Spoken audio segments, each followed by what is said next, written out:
E nesses últimos dias eu tava pensando também enquanto a gente negligencia as necessidades que não estão dentro da nossa realidade.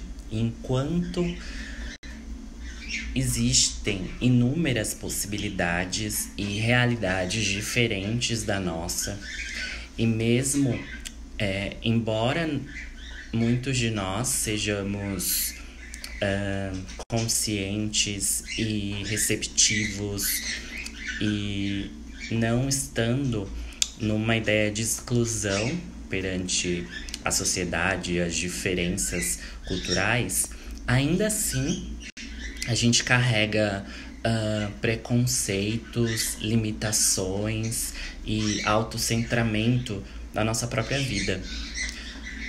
E o que eu tô dizendo com isso? Querendo dizer, na verdade, que muitas vezes, né, nós somos compostos por bolhas, que são contextos de vida, situações de vida, e quando uma situação é diferente do nosso contexto de vida, a gente tem uma tendência a não olhar para ela.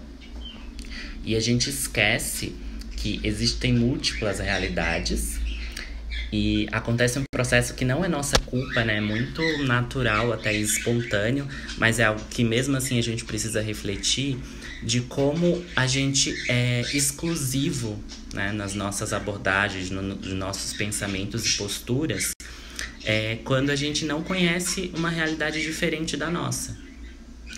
E isso entra na questão dos nossos privilégios, né? E de quão privilegiado nós somos em diferentes áreas da vida, mas não nos damos conta disso. Eu me dei conta disso de um modo bem sutil, e quando uma coisa acontece, geralmente, e a gente precisa ter atenção, ela aparece novamente, né? Então, o primeiro momento foi que eu fiz uma leitura do livro O Sol é para Todos, que é um livro muito bom, já recomendo, que é um clássico do século XX, um clássico moderno, americano, que fala sobre discriminação e racismo. E como, quando a gente está lendo, se não há uma descrição clara de, por exemplo, o tom de pele de um personagem, nós, né, e eu aqui me enquadrando como um branco, tem uma tendência natural de imaginar aquela pessoa como branca. E isso, lógico, não é intencional, mas parte de uma cultura que me ensinou, ou de um contexto que eu estou envolvido, que eu associo automaticamente o padrão como um branco. E aí eu assisti a adaptação desse livro e eu vi que a empregada era negra, né? E lógico que durante a leitura eu me dei conta disso também. Mas antes disso, como a autora não descreve tom de pele, eu havia pensado que essa criada da casa do livro era branca. E aí eu assisti o filme é fantástico também, bem fiel ao livro.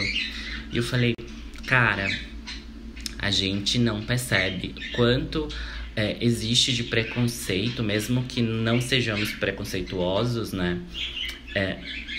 Enraizado nas nossas entranhas, assim, de pensamentos automáticos, de posturas automáticas e de falta de percepção, o quanto, como brancos, somos privilegiados, né?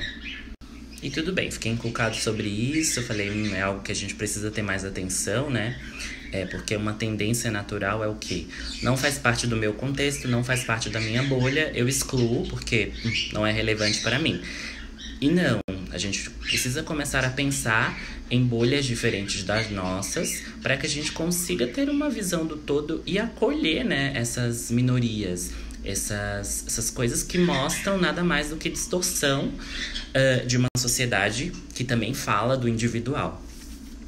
E o ponto 2 que aconteceu foi numa aula experimental de teatro que eu fui fazer. E uma das participantes, ela tinha uma deficiência. Era uma deficiência que eu não sei classificar bem, mas unia uma deficiência motora com uma deficiência cognitiva também. E eu achei aquilo tão impressionante, No sentido de ela estava ali e ela já fazia o curso regular de teatro e ela estava pertencendo à turma.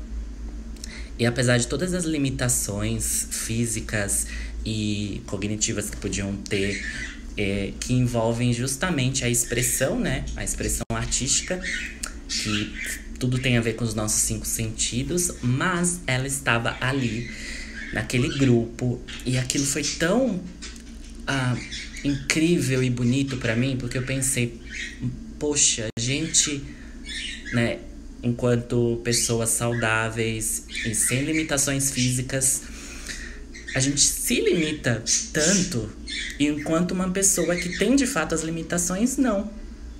Então eu acho que a moral da história de tudo isso é: nós nos limitamos porque a gente acredita em ideias pré-concebidas, que é tudo criação da mente, e nada disso é real. A gente pode ser, fazer e ter o que a gente quiser, porque já está à nossa disposição. E mesmo que a gente tenha uma limitação real, como uma limitação física, ou estar num contexto social que pode ser desvantajoso perante o olhar do todo, é aí que a gente tem que batalhar e seguir em frente para conseguir fazer a diferença, sabe? Tanto de quem está envolvido nisso, de um lado menos beneficiado, quanto nós, e eu me coloco aqui, né, porque em inúmeros pontos eu também sou privilegiado, e cada um de nós, estando num lugar de privilégio, poder contribuir para haver mais inclusão e, num lugar de beneficiado, beneficiar outras pessoas, mas não num benefício de que exista melhor ou inferior, no sentido que exista uma igualdade, né? Uma integridade, que nada mais é do que humanidade, né? Humanitarismo. E eu acho que é isso. Então, era um pouco do que eu queria refletir e trazer para vocês, para que possamos debater sobre o assunto. Isso acontece com várias coisas, gente. Não apenas com deficiência, com cor, mas com tudo, né? Inclusive, aí a gente tem, para não deixar mentir, o próprio movimento feminista. Vários movimentos acontecendo, né? Então, são vários grupos.